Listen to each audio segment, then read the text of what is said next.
Nations' own projections, by the year 2050, more than 25% of the world's population is expected to come from the African continent. Additionally, by 2050, 1/3 of all young people aged between 15 to 24 will be residing on the African continent. So you see, the future of this world is African. Allow me to say this once again a little louder for those of you in the back. The future is African.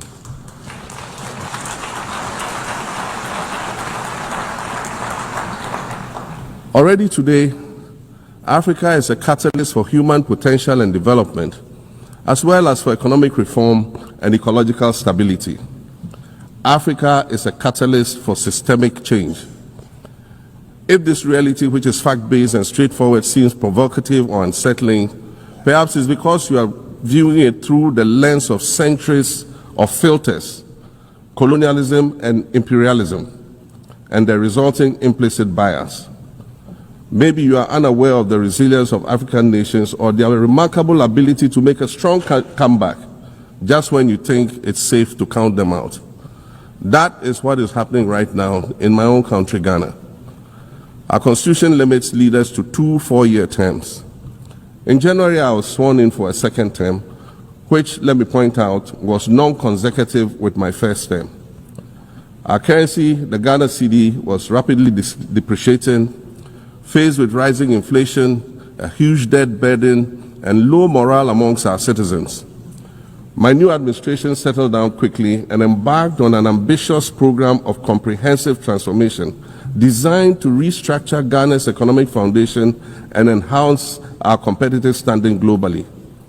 We refer to this process of recalibration as our reset agenda.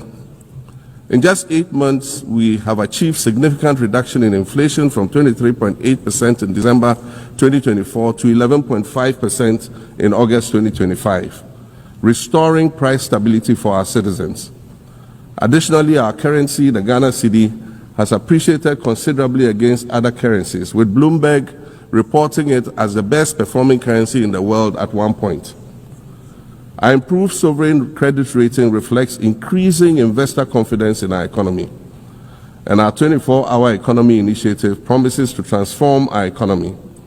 And there's a renewed willingness amongst our people to trust that their elected officials have Ghana's interests at heart and that we're progressing together. Madam President, I believe that in honor of this milestone celebration, the United Nations should also embark on a process of serious recalibration and establish its own reset agenda. Since the organization's founding, the number of UN member nations has nearly quadrupled.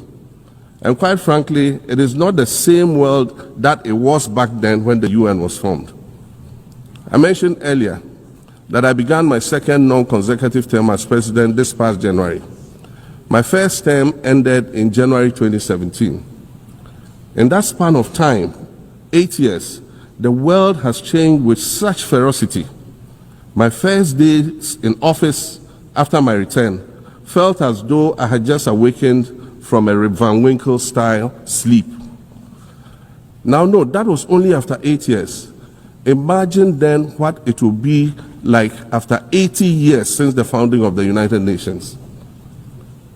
In 1945, the sun had not yet set on the largest empire in history.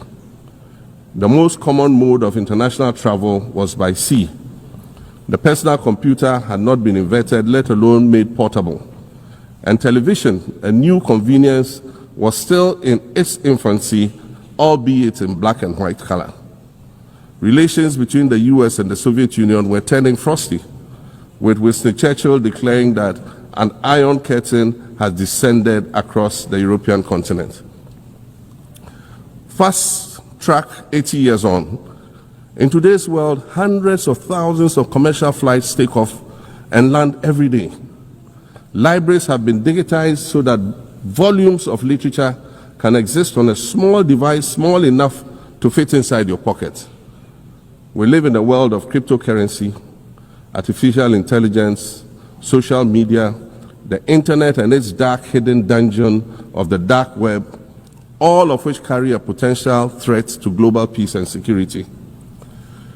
Climate change is real, and we're fighting a losing battle against the loss of Maldives and other island nations to the rising sea level, against the loss of Timbuktu to desertification and the Amazon forest to global warming and deforestation. Madam President, the UN Founding Charter is outdated when it comes to representation in this August Assembly. The most powerful post-World War II nations are still being rewarded with an almost totalitarian guardianship over the rest of the world. And yet, the first sentence in Chapter 2, Article 1 of the UN Charter declares that the organization is based on the principle of sovereign equality of all its members. If this were true, and was the case, a continent as large as Africa, with its numerous UN member states, would have at least one permanent seat on the Security Council.